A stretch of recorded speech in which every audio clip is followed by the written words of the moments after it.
Principal ਨਿਰੰਜਨ ਸਿੰਘ ਦੀ ਪੁਸਤਕ ਪ੍ਰੇਮ ਕਣੀ ਦਾ 33ਵਾਂ ਅੰਗ। ਕਾਲ ਖਾਈ ਕਿਛ ਹੱਥੋਂ ਦੇ, ਨਾਨਕ ਰਾਹ ਪਛਾਣੇ ਸੇ।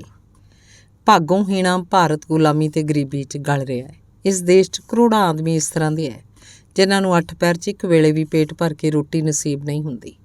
ਸਦੀਆਂ ਦੀ ਗੁਲਾਮੀ ਨੇ ਲੋਕਾਂ ਦੇ ਹੌਸਲੇ ਪਸਤ ਕਰ ਦਿੱਤੇ ਹੈ। ਸਾਡੇ ਆਮ ਅਮੀਰ ਵੀ ਦੁਨੀਆ ਦੇ ਗਰੀਬਾਂ ਨਾਲੋਂ ਗਰੀਬ ਹਨ। ਸਾਡੀ ਅਵਸਥਾ ਤਾਂ ਸੱਚਮੁੱਚ ਮੈਲਾ ਚੁੱਕਣ ਵਾਲਿਆਂ ਵਰਗੀ ਹੋ ਚੁੱਕੀ ਹੈ। ਉਹਨਾਂ 'ਚੋਂ ਕੋਈ ਜਮਾਦਾਰ ਬਣ ਜਾਏ ਤਾਂ ਉਹ ਆਕੜ ਤੁਰਦਾ, ਸਮਝਦਾ ਉਹਨੇ ਬਹੁਤ ਧਨ ਤੇ ਵਡਿਆਈ ਪ੍ਰਾਪਤ ਕਰ ਲਈ ਹੈ। ਇਸੇ ਤਰ੍ਹਾਂ ਸਾਡੇ 'ਚੋਂ ਜਿਹੜੇ ਲੋਕ ਸਰਕਾਰ ਦੇ ਨੌਕਰ ਹੋਏ ਹੁੰਦੇ ਹਨ ਉਹ ਵੀ ਖੂਬ ਮਜ਼ਾਜ 'ਚ ਰਹਿੰਦੇ ਹੈ। ਸਮਝਦੇ ਆ ਕਿ ਉਹ ਆਮ ਜਨਤਾ ਨਾਲੋਂ ਵੱਡੇ ਹੋ ਗਏ। ਅਤੇ ਜਿਹੜੇ ਕੁਛ ਅਮੀਰ ਹੈ ਉਹਨਾਂ ਨੂੰ ਸਦਾ ਗਰੀਬੀ ਦਾ ਡਰ ਪਿਆ ਰਹਿੰਦਾ ਹੈ ਅਤੇ ਉਹ ਮਾਇਆ ਇਕੱਤਰ ਕਰਨ 'ਚ ਹੀ ਲੱਗੇ ਰਹਿੰਦੇ ਹੈ। ਸਾਰੇ ਦੇਸ਼ 'ਚ ਕੋਈ ਵਿਰਲੇ ਹੀ ਹੋਣਗੇ ਜਿਹੜੇ ਮਾਇਆ ਨਾਲ ਖੇਡਦੇ ਆ ਜਾਂ ਮਾਇਆ ਕਮਾ ਕੇ ਵੰਡਦੇ ਆ ਜਾਂ ਮਾਇਆ ਕਮਾ ਕੇ ਵੰਡ ਛੱਡਦੇ ਹੈ। ਅਤੇ ਜਿਹੜਾ ਸਿੰਧੀ ਸੇਠ ਮਹਾਤਮਾ ਜੀ ਪਾਸ ਹਾਜ਼ਰ ਹੋਇਆ ਸੀ ਉਹਦਾ ਨਾਂ ਜਸਵਾਨੀ ਹੈ। ਕੱਦ ਛੋਟਾ, ਨਕਸ਼ ਸੋਹਣੇ, ਮੱਥਾ ਚੌੜਾ, ਰੰਗ ਗੋਰਾ, ਜਿਸਮਾਨੀ ਅਤੇ ਦਿਮਾਗੀ ਤੌਰ 'ਤੇ ਬਹੁਤ ਚੁਸਤ ਪਾਸਦਾ ਹੈ। ਜਸਵਾਨੀ ਦੇ ਮਾਪੇ ਇਹਦੀ ਛੋਟੀ ਉਮਰ 'ਚ ਗੁਜ਼ਰ ਗਏ। ਇਹਦਾ ਹੋਰ ਕੋਈ ਭੈਣ ਭਰਾ ਵੀ ਨਹੀਂ, ਵਿਚਾਰਾ ਇਕੱਲਾ ਯਤੀਮ ਰਹਿ ਗਿਆ ਸੀ। ਗਰੀਬੀ 'ਚ ਇਹਨੇ ਮੁਸੀਬਤਾਂ ਨਾਲ ਬੜੀ ਲੜਾਈ ਲੜੀ ਅਤੇ ਜੋ ਗਰੀਬ ਸੁਸਤ ਅਤੇ ਲਾਪਰਵਾਹ ਹੁੰਦੇ ਆ ਉਹ ਸੰਸਾਰ ਦੀ ਦੌੜ 'ਚ ਪਿੱਛੇ ਰਹਿ ਕੇ ਖਤਮ ਹੋ ਜਾਂਦੇ ਆ। ਪਰ ਅਜਿਹੇ ਗਰੀਬ ਹੀ ਸੰਸਾਰ 'ਚ ਵਡਿਆਈ ਪ੍ਰਾਪਤ ਕਰਦੇ ਆ ਜਿਹੜੇ ਮੁਸ਼ਕਿਲਾਂ ਅਤੇ ਮੁਸੀਬਤਾਂ ਦਾ ਹਿੰਮਤ ਨਾਲ ਮੁਕਾਬਲਾ ਕਰਦੇ ਆ। ਜਸਵਾਨੀ ਨੇ ਜ਼ਿੰਦਗੀ 'ਚ ਬੜੇ ਧੱਕੇ ਖਾਧੇ। ਆਖਰ ਕਰਾਚੀ 'ਚ ਇੱਕ ਸੇਠ ਦੀ ਦੁਕਾਨ 'ਤੇ ਮੁਨੀਮੀ ਦਾ ਕੰਮ ਸਿੱਖਣ ਲੱਗਾ। ਆਦਮੀ ਮਿਹਨਤੀ, ਦਿਆਨਤਦਾਰ ਅਤੇ ਸਮਝਦਾਰ ਸੀ। ਛੇਤੀ ਕੰਮ ਸਿੱਖ ਗਿਆ ਅਤੇ ਇੱਕ ਹੋਰ ਦੁਕਾਨ 'ਤੇ ਮੁਨੀਮ ਬਣ ਗਿਆ। ਕੁਝ ਸਾਲ ਬੜੀ ਕਾਮਯਾਬੀ ਨਾਲ ਮੁਨੀਮੀ ਦਾ ਕੰਮ ਕਰਦਾ ਰਿਹਾ। ਫਿਰ ਉਹਨੇ ਥੋੜ੍ਹਾ ਵਪਾਰ ਕਰਨਾ ਸ਼ੁਰੂ ਕੀਤਾ। ਪਰਮਾਤਮਾ ਦੀ ਕੁਦਰਤ, ਜਦੋਂ ਦਿਨ ਚੰਗੇ ਹੋਣ ਅਤੇ ਆਉਣ ਤਾਂ ਮਿੱਟੀ ਨੂੰ ਹੱਥ ਪਾਈਏ ਤਾਂ ਉਹ ਵੀ ਸੋਨਾ ਬਣ ਜਾਂਦੀ ਹੈ। ਜਸਵਾਨੀ ਨੇ ਜਿੰਨੇ ਸੌਦੇ ਕੀਤੇ ਸਾਰਿਆਂ 'ਚ ਲਾਭ ਪ੍ਰਾਪਤ ਹੋਇਆ। ਮਾਇਆ ਆਈ ਤਾਂ ਮਾਣ ਵੀ ਵਧਿਆ। ਇੱਕ ਚੰਗੇ ਘਰਾਣੇ 'ਚ ਉਹਦਾ ਵਿਆਹ ਹੋ ਗਿਆ। ਜਸਵਾਨੀ ਨੇ ਮੁਨੀਮੀ ਛੱਡ ਦਿੱਤੀ ਅਤੇ ਸਿੱਟੇ ਦਾ ਕੰਮ ਸ਼ੁਰੂ ਕਰਤਾ। ਉਹ ਸਿਆਣਾ ਬਹੁਤ ਸੀ ਪਰ ਕੁਝ ਪਰਮਾਤਮਾ ਦੀ ਵੀ ਐਸੀ ਦਇਆ ਹੋਈ ਕਿ ਜੋ ਸੌਦਾ ਕਰੇ ਉਹਦੇ 'ਚ ਹੀ ਫਾਇਦਾ। ਸੇਠ ਜਸਵਾਨੀ ਬਹੁਤ ਮਾਲਦਾਰ ਹੋ ਗਿਆ ਅਤੇ ਵਪਾਰਕ ਖੇਤਰ 'ਚ ਉਹਦਾ ਇੰਨਾ ਸਿੱਕਾ ਜੰਮ ਗਿਆ ਕਿ ਜੇ ਜਸਵਾਨੀ ਕੁਝ ਖਰੀਦੇ ਜਾਂ ਵੇਚੇ ਤਾਂ ਕਰਾਚੀ ਦੇ ਵੱਡੇ ਸੇਠ ਉਹਦੇ ਕਹੇ 'ਤੇ ਚੱਲਣ। ਬੜੇ ਵੱਡੇ ਵਪਾਰੀ ਲੋਕ ਉਹਦਾ ਮਸ਼ਵਰਾ ਲੈਣ ਵਾਸਤੇ ਆਉਣ। ਸਮੇਂ ਨੇ ਗੇੜ ਖਾਧਾ। ਮਾਇਆ ਇੱਕ ਬਨੇਰੇ ਦਾ ਕਾਗ ਹੈ, ਖਿੰਨ ਆਵੇ ਤਿਲ ਜਾਵੇ, ਇਹਦਾ ਕੰਮ ਹੈ। ਸੱਚ ਲਿਖਿਆ ਹੈ, ਸਦਾ ਨਹੀਂ ਜੇ ਦੌਲਤਾਂ ਫੀਲ ਘੋੜੇ, ਸਦਾ ਨਹੀਂ ਜੇ ਰਾਜਿਆਂ ਦੇਸ ਮੀਆਂ। ਜਸਵਾਨੀ ਨੂੰ ਆਪਣੀ ਅਕਲ ਦਾ ਬੜਾ ਘੁਮੰਡ ਹੋ ਗਿਆ ਸੀ ਅਤੇ ਇਸ ਘੁਮੰਡ 'ਚ ਆ ਕੇ ਉਹਨੇ ਇੱਕ ਭਾਰਾ ਸੌਦਾ ਕੀਤਾ। ਜੂਆ ਸੀ ਜਾਂ ਪੌਂ 12 ਜਾਂ 3 ਕਾਣੇ ਅਤੇ 3 ਕਾਣੇ ਹੀ ਹੋਏ। ਜਸਵਾਨੀ ਨੂੰ ਇਸ ਸੌਦੇ 'ਚ ਇੰਨਾ ਘਾਟਾ ਪਿਆ ਕਿ ਉਹਦੇ ਪਾਸ ਕੱਖ ਵੀ ਨਾ ਰਿਹਾ। ਜਿਹੜੇ ਆਦਮੀ ਜਸਵਾਨੀ ਨਾਲ ਗੱਲ ਕਰਨਾ ਆਪਣੀ ਇੱਜ਼ਤ ਸਮਝਦੇ ਸੀ ਉਹ ਮੋਢਾ ਮਾਰ ਕੇ ਕੋਲੋਂ ਲੰਘ ਜਾਇਆ ਕਰਨ। ਪਰ ਸੇਠ ਗਰੀਬੀ ਨਾਲ ਲੜ ਕੇ ਵਧਿਆ ਹੋਇਆ ਸੀ, ਇਸ ਲਈ ਉਹ ਘਬਰਾਇਆ ਨਾ। ਜਸਵਾਨੀ ਦੇ ਘਰ ਕੋਈ ਔਲਾਦ ਨਹੀਂ ਸੀ। ਉਹਦੇ ਸਹੁਰੇ ਚੰਗੇ ਧਨਾੜ ਸੀ। ਆਪਣੀ ਸੁਪਤਨੀ ਨੂੰ ਤਾਂ ਉਹਨੇ ਪੇਕਿਆਂ ਦੇ ਘਰ ਭੇਜਤਾ ਅਤੇ ਆਪ ਫਿਰ ਮੁਨੀਮੀ ਸ਼ੁਰੂ ਕਰ ਲਈ। ਇਸ ਮਾਇਆ ਦੇ ਗੇੜ 'ਤੇ ਲੋਕਾਂ ਦੇ ਵਤੀਰੇ ਨੇ ਜਸਵਾਨੀ ਦੇ ਦਿਲ 'ਤੇ ਬੜਾ ਡੂੰਘਾ ਅਸਰ ਕੀਤਾ। ਜਸਵਾਨੀ ਦੇ ਮਾਪੇ ਗੁਰੂ ਘਰ ਦੇ ਪ੍ਰੇਮੀ ਸੀ। ਬਚਪਨ 'ਚ ਉਹਨੇ ਥੋੜ੍ਹੀ ਜਿਹੀ ਬਾਣੀ ਅਤੇ ਕੀਰਤਨ ਦੀ ਗੁੜਤੀ ਮਿਲੀ ਹੋਈ ਸੀ। ਉਹਨੇ ਆਪਣੇ ਜੀਵਨ 'ਚ 2-3 ਤਬਦੀਲੀਆਂ ਕੀਤੀਆਂ। ਪਹਿਲੀ ਕਿ ਉਹ ਸਵੇਰੇ ਅੰਮ੍ਰਿਤ ਵੇਲੇ ਉੱਠ ਕੇ ਕੀਰਤਨ ਅਤੇ ਗੁਰੂ ਗ੍ਰੰਥ ਸਾਹਿਬ ਜੀ ਦਾ ਪਾਠ ਕਰਿਆ ਕਰੇ ਅਤੇ ਦੂਜੀ ਇਹ ਕਿ ਆਪਣੀ ਕਮਾਈ ਦਾ 10ਵਾਂ ਹਿੱਸਾ ਗੁਰੂ ਦੇ ਲੇਖੇ ਅਤੇ 10ਵਾਂ ਹਿੱਸਾ ਆਪਣੀ ਸੁਪਤਨੀ ਲਈ ਜਮ੍ਹਾਂ ਕਰਾਈ ਜਾਵੇ। ਤੀਜੀ ਇਹ ਕਿ ਉਹਦੀ ਰੁਚੀ ਗਰੀਬਾਂ ਵੱਲ ਹੋ ਗਈ। 1-2 ਸਾਲ ਪਿੱਛੋਂ ਦਿਨ ਮੁੜੇ। ਸੇਠ ਨੇ ਫਿਰ ਸੌਦੇ ਕਰਨੇ ਸ਼ੁਰੂ ਕੀਤੇ। ਜੋ ਸੌਦਾ ਕਰੇ ਉਸ 'ਚ ਵਾਧਾ ਹੀ ਹੋਵੇ। ਮਾਇਆ ਆਉਣੀ ਸ਼ੁਰੂ ਹੋ ਗਈ। ਕੁਛ ਜ਼ਿਆਦਾ ਸੰਭਲ ਕੇ ਜ਼ਿਆਦਾ ਵਿਚਾਰ ਨਾਲ ਸੌਦੇ ਕਰਨੇ ਸ਼ੁਰੂ ਕੀਤੇ। ਨਾਲ ਹੀ ਆੜਤ ਦੀ ਦੁਕਾਨ ਵੀ ਜਾਰੀ ਕਰ ਲਈ। ਮਾਇਆ ਆਉਣ ਨਾਲ ਜਸਵਾਨੀ ਦੀ ਉਹੀ ਮਹਿਮਾ ਅਤੇ ਉਹੀ ਮਾਨਤਾ ਫਿਰ ਸ਼ੁਰੂ ਹੋ ਗਈ। ਪਰ ਇਸ ਵਾਰ ਉਹ ਆਫਰਿਆ ਨਾ, ਬੜੀ ਗੰਭੀਰਤਾ ਨਾਲ ਚੱਲਦਾ ਰਿਹਾ। ਇੱਕ ਦਿਨ ਉਹਨੇ ਖੰਡ ਦਾ ਸੌਦਾ ਕੀਤਾ। ਪਰਮਾਤਮਾ ਦੀ ਕੁਦਰਤ ਦਿਨੋਂ ਦਿਨ ਖੰਡ ਡਿੱਗਣੀ ਸ਼ੁਰੂ ਹੋ ਗਈ। ਜਸਵਾਨੀ ਨੂੰ ਤੌਖਲਾ ਹੋਇਆ ਕਿ ਸ਼ਾਇਦ ਫਿਰ ਪਹੀਆ ਉਲਟਾ ਫਿਰਨ ਲੱਗਿਆ। ਦਿਲ 'ਚ ਸੋਚੇ ਅਤੇ ਕਹੇ ਕਿ ਮੇਰਾ ਇੰਨਾ ਪੇਟਾ ਤਾਂ ਹੈ ਕਿ ਮੈਂ ਇਸ ਘਾਟੇ ਨੂੰ ਆਸਾਨੀ ਨਾਲ ਜਰ ਸਕਾਂ, ਪਰ ਜੇ ਨਵੇਂ ਗੇੜ ਦਾ ਮੁੱਢ ਹੈ ਤਾਂ ਮੈਨੂੰ ਇਸ ਲਈ ਤਿਆਰ ਹੋਣਾ ਚਾਹੀਦਾ ਹੈ। ਜਸਵਾਨੀ ਨੇ ਪ੍ਰਣ ਕੀਤਾ ਕਿ ਜੇ ਇਸ ਖੰਡ ਦੇ ਸੌਦੇ 'ਚ ਨਫਾ ਹੋਵੇ ਤਾਂ ਉਹ ਗੁਰੂ ਦੇ ਲੇਖੇ ਲਾਏਗਾ। ਇਹਦੇ ਉਪਰੰਤ ਹੋਰਨਾਂ ਸੌਦਿਆਂ 'ਚ ਜੋ ਬੱਚਤ ਹੋਇਆ ਕਰੇਗੀ ਉਹਦਾ ਅੱਧ ਧਰਮ ਅਰਥ ਦਿਆ ਕਰੇਗਾ। ਇਸ ਪਿੱਛੋਂ ਆਪਣੀ ਸੁਪਤਨੀ ਅਤੇ 1-2 ਮੁਲਾਜ਼ਮਾਂ ਨੂੰ ਲੈ ਕੇ ਤੀਰਥਾਂ ਵੱਲ ਤੁਰਿਆ ਅਤੇ ਪਹਿਲਾਂ ਦਰਬਾਰ ਸਾਹਿਬ ਗਿਆ। ਇੱਥੇ ਥੋੜ੍ਹੇ ਜਿਹੇ ਦਿਨ ਰਿਹਾ। ਇਹਨਾਂ ਦਿਨਾਂ 'ਚ ਉਹਨੇ 5 ਅਖੰਡ ਪਾਠ ਕਰਾਏ ਅਤੇ ਇੱਕ ਦਿਨ ਗੁਰੂ ਕਾ ਲੰਗਰ ਕਰਵਾਇਆ ਅਤੇ ਅੰਮ੍ਰਿਤਸਰ 'ਚ ਉਹਨੇ ਮਹਾਤਮਾ ਜੀ ਦੀ ਬੜੀ ਉਪਮਾ ਸੁਣੀ ਅਤੇ ਉਹਨੂੰ ਇਹ ਵੀ ਪਤਾ ਲੱਗਾ ਕਿ ਉਹ ਰਿਸ਼ੀਕੇਸ਼ ਚਲੇ ਗਏ। ਹਰਿਦੁਆਰ ਤਾਂ ਜਸਵਾਨੀ ਨੇ ਜਾਣਾ ਹੀ ਸੀ। ਉਹਨੇ ਮਹਾਤਮਾ ਜੀ ਦੇ ਦਰਸ਼ਨ ਕਰਨ ਦੀ ਦਲੀਲ ਦਿਲ 'ਚ ਧਾਰ ਲਈ ਤੇ ਹਰਿਦੁਆਰ ਉਹਨੇ ਬੜਾ ਦਾਨ ਕੀਤਾ। ਸਭ ਸਾਧੂਆਂ ਨੂੰ ਮਿਲਿਆ, ਹਰ ਇੱਕ ਨੂੰ ਕੁਛ ਨਾ ਕੁਛ ਭੇਟਾ ਦਿੱਤੀ।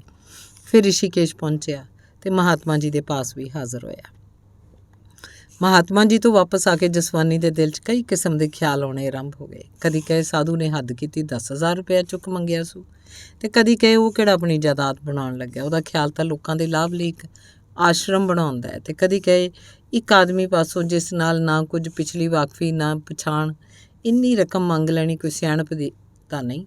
ਤੇ ਜਸਵਾਨੀ ਇਹਨਾਂ ਖਿਆਲਾਂ 'ਚ 2 ਦਿਨ ਡੁੱਬਾ ਰਿਹਾ।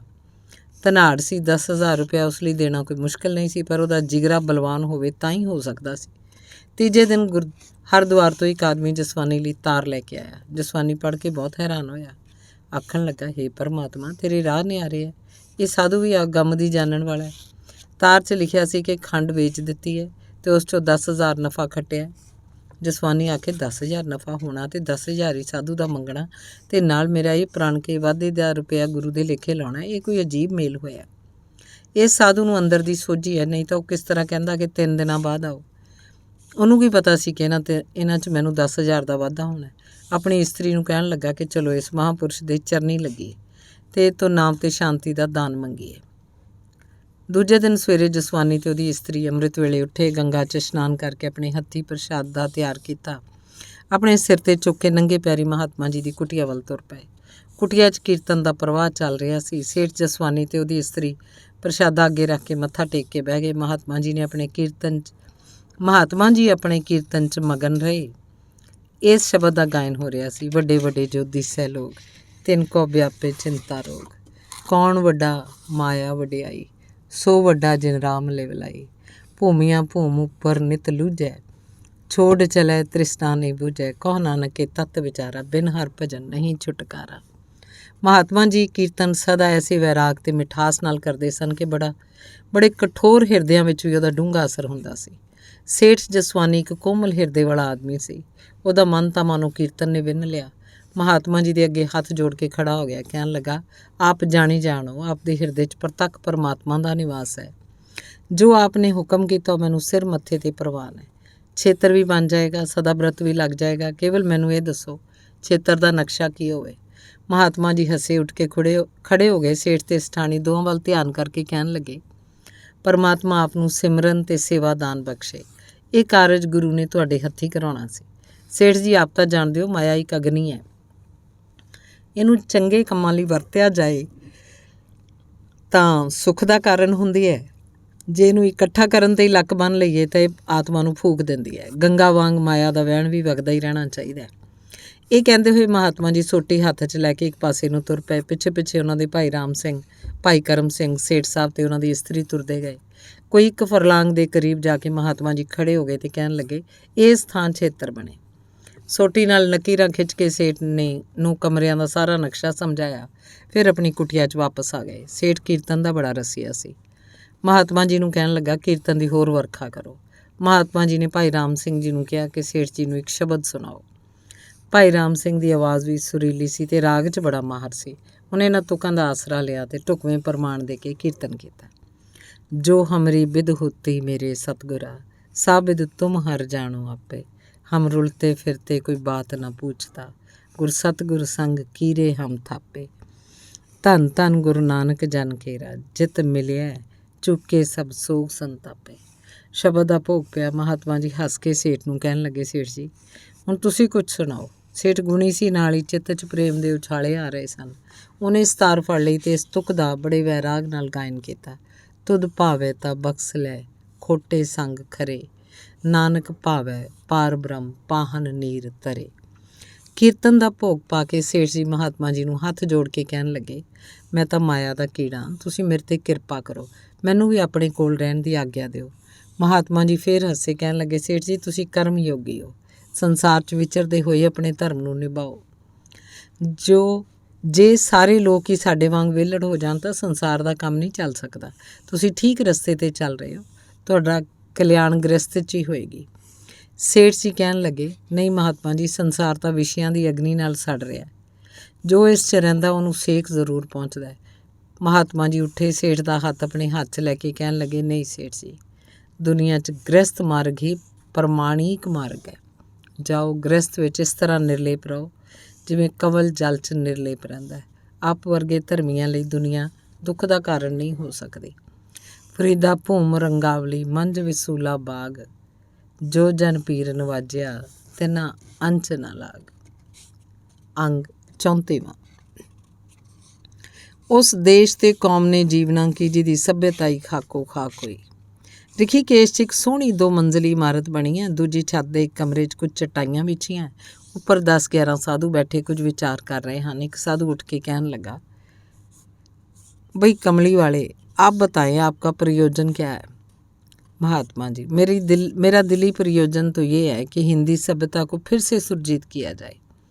पश्चिमी तहजीब ने हमें इस कदर अपनी तरफ खींच रखा है कि हमारे नौजवान को अपनी सभ्यता में कोई बड़ाई नज़र नहीं आती।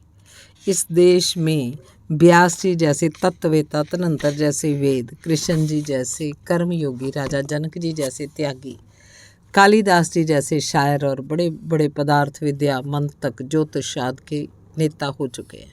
लेकिन इस वक्त हमारे नौजवान इनके नाम से भी वाकिफ नहीं है। वो तो कांट और हीगल की फ़िलासफ़ी पढ़ते हैं, शेक्सपियर और डांटे की शायरी का स्वाद लेते हैं।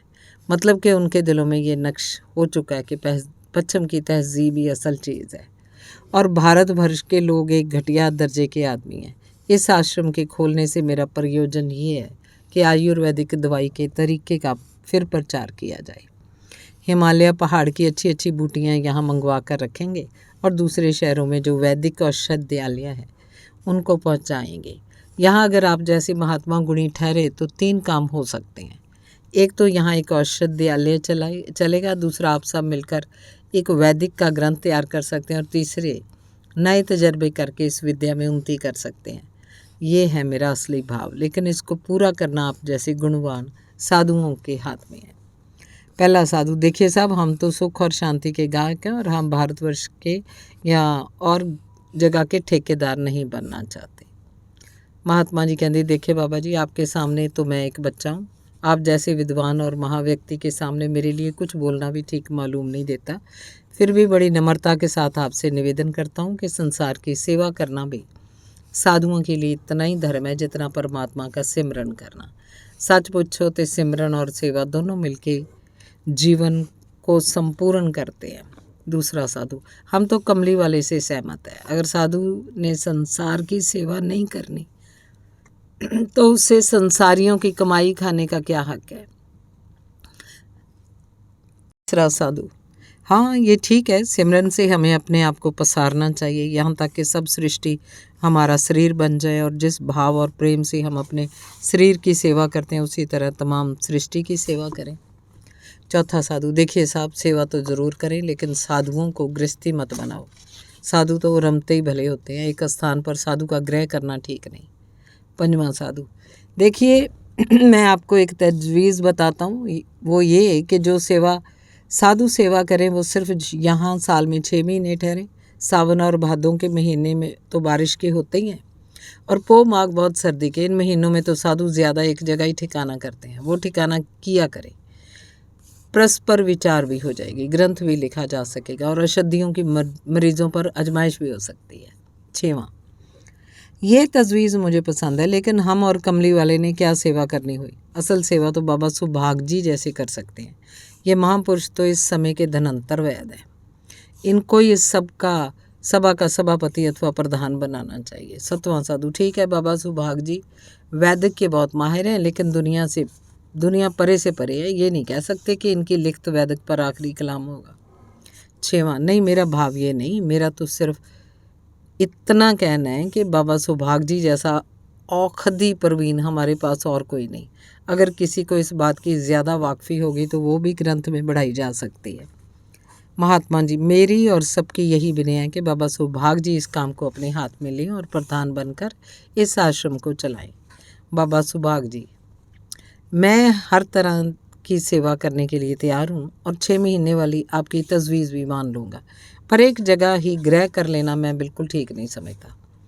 महात्मा जी, ये ज़रूरी नहीं कि आप यहाँ हर वक्त ठहरें। आपकी गैर हाज़िरी में भी काम आपकी हिदायत के मुताबिक चलता रहेगा। 8वां साधु, मैं केवल एक शंका निवृत्त कराना चाहना। भारत में केवल वैदिक का ही इल्म नहीं था। यहाँ की फिलॉसफी, यहाँ की गणित की विद्या, यहाँ का ज्योतिष, यहाँ की कविता, इसकी तरफ भी पूरा ध्यान देना चाहिए। महात्मा जी, आपका कहना बिल्कुल ठीक है। भारत की आत्मा तभी जागेगी और इस कोई नौजवान देश पर तभी फ़ख्र करेंगे जब ये सब खजाने उनके सामने रखे जाएंगे। लेकिन सब कुछ एक दफ़ा ही हाथ में लेने से काम अच्छी तरह नहीं चलेगा। अगर आप पहली बात को भी सिरे चढ़ाएं तो बड़ी सेवा होगी और दूसरे आश्रमों के खुलने के लिए ये मिसाल कायम हो जाएगी। ਸਾਧੂ ਮੰਡਲ 'ਚ ਬਾਬਾ ਸੁਭਾਗ ਜੀ ਵੈਦਿਕ ਦੇ ਬੜੇ ਮਾਹਰ ਖਿਆਲ ਕੀਤੇ ਜਾਂਦੇ ਸਨ। ਉਂਝ ਵੀ ਚੰਗੇ ਵਿਦਵਾਨ ਸਨ, ਪਰ ਮਾਣ ਵਡਿਆਈ ਦੀ ਇਹਨਾਂ ਨੂੰ ਬੜੀ ਭੁੱਖ ਸੀ। ਪ੍ਰਧਾਨ ਬਣਨ ਨਾਲ ਇਹਨਾਂ ਦੀ ਰੁਚੀ ਬਦਲ ਗਈ ਅਤੇ ਆਸ਼ਰਮ ਦੇ ਕੰਮ ਨੂੰ ਉਹਨਾਂ ਨੇ ਚੰਗੇ ਉਤਸ਼ਾਹ ਨਾਲ ਸ਼ੁਰੂ ਕੀਤਾ। ਮੁੱਢਲੀ ਰਸਮ ਪੂਰੀ ਕਰਨ ਲਈ ਇੱਕ ਜੱਗ ਰੱਖਿਆ ਗਿਆ, ਜਿਸ 'ਚ ਸਾਰੇ ਵੱਡੇ ਵੱਡੇ ਵੈਦਾਂ ਨੂੰ ਸੱਦਾ ਪੱਤਰ ਭੇਜੇ ਗਏ। ਇਹ ਜੱਗ ਕਿਸੇ ਮਾਨੋ ਵੈਦਾਂ ਦੀ ਕਾਨਫਰੰਸ ਸੀ। ਇਹ ਆਸ਼ਰਮ ਵੈਦਿਕ ਵਿਦਿਆ ਦਾ ਇੱਕ ਚੰਗਾ ਕੇਂਦਰ ਬਣ ਗਿਆ। ਬਾਬਾ ਸੁਭਾਗ ਜੀ ਬਿਰਧ ਸਨ। ਇਸ ਉਪਰੰਤ 10 ਸਾਲ ਹੋਰ ਜਿਉਂਦੇ ਰਹੇ। 10 ਸਾਲ ਹੀ ਪ੍ਰਧਾਨ ਦੇ ਤੌਰ 'ਤੇ ਉਤਸ਼ਾਹ ਨਾਲ ਸੇਵਾ ਕਰਦੇ ਰਹੇ। ਉਹਨਾਂ ਨੇ ਬਾਕੀ ਸਾਧੂਆਂ ਦੀ ਸਹਾਇਤਾ ਲਈ ਨਾਲ ਇੱਕ ਗ੍ਰੰਥ ਵੀ ਰਚਿਆ। ਔਸ਼ਧਿਆਲਿਆ 'ਚ ਦੂਰ ਦੂਰ ਦੇ ਮਰੀਜ਼ ਆਉਣ ਲੱਗ ਪਏ। ਖਾਲਸ ਜੜੀ ਬੂਟੀਆਂ ਹਿਮਾਲਿਆ ਪਹਾੜ 'ਚੋਂ ਮੰਗਵਾ ਕੇ ਇਸ ਆਸ਼ਰਮ 'ਚ ਵਰਤੀਆਂ ਜਾਂਦੀਆਂ ਅਤੇ ਹੋਰ ਔਸ਼ਧਿਆਲਿਆਂ ਨੂੰ ਭੇਜੀਆਂ ਜਾਂਦੀਆਂ। ਮਹਾਤਮਾ ਜੀ ਅਤੇ ਭਾਈ ਰਾਮ ਸਿੰਘ ਸੇਵਾਦਾਰਾਂ ਵਾਂਗ ਇਸ ਆਸ਼ਰਮ ਦੀ ਸੇਵਾ ਕਰਦੇ ਰਹੇ। 16 ਸਾਲ ਉਹਨਾਂ ਦੋਹਾਂ ਨੇ ਇੱਥੇ ਬਿਤਾਏ। ਇਸ ਅਰਸੇ 'ਚ ਮਹਾਤਮਾ ਜੀ ਕਈ ਦਫਾ ਬਾਹਰ ਵੀ ਗਏ। ਇੱਕ ਵਾਰ ਮਾਨਸਰੋਵਰ ਦੀ ਯਾਤਰਾ ਨੂੰ ਗਏ, 1.5 ਸਾਲ ਬਾਅਦ ਮੁੜੇ। ਉਹਨਾਂ ਆਪਣਾ ਠਿਕਾਣਾ ਇੱਥੇ ਰੱਖਿਆ। ਸੁਬਾਹ ਸ਼ਾਮ ਦੋਵੇਂ ਵੇਲੇ ਆਸ਼ਰਮ 'ਚ ਕੀਰਤਨ ਕਰਦੇ, ਲੰਗਰ ਦੀ ਸੇਵਾ ਵੀ ਆਪ ਕਰਦੇ। ਬਾਬਾ ਸੁਭਾਗ ਜੀ ਸਾਲ 'ਚ 6 ਮਹੀਨੇ ਇੱਥੇ ਰਹਿੰਦੇ। ਬਾਕੀ ਦੇ 6 ਮਹੀਨੇ ਆਪਣਾ ਕੰਮ ਲੇਟਾਂ ਵਾਲੇ ਸਾਧੂ ਦੇ ਸਪੁਰਦ ਕਰਕੇ ਆਪ ਬਾਹਰ ਚਲੇ ਜਾਇਆ ਕਰਦੇ। ਬਾਬਾ ਜੀ ਦੇ ਮਨ 'ਚ ਪਹਿਲਾਂ ਤਾਂ ਮਹਾਤਮਾ ਜੀ ਵੱਲੋਂ ਹਸਦ ਭਰਿਆ ਹੋਇਆ ਸੀ, ਪਰ ਉਹਨਾਂ ਦੀ ਨਿਸ਼ਕਾਮ ਸੇਵਾ ਅਤੇ ਨਿਮਰਤਾ ਨੇ ਆਖਰ ਉਹਨਾਂ ਦੇ ਦਿਲ ਨੂੰ ਜਿੱਤ ਲਿਆ। ਧੰਨਵਾਦ।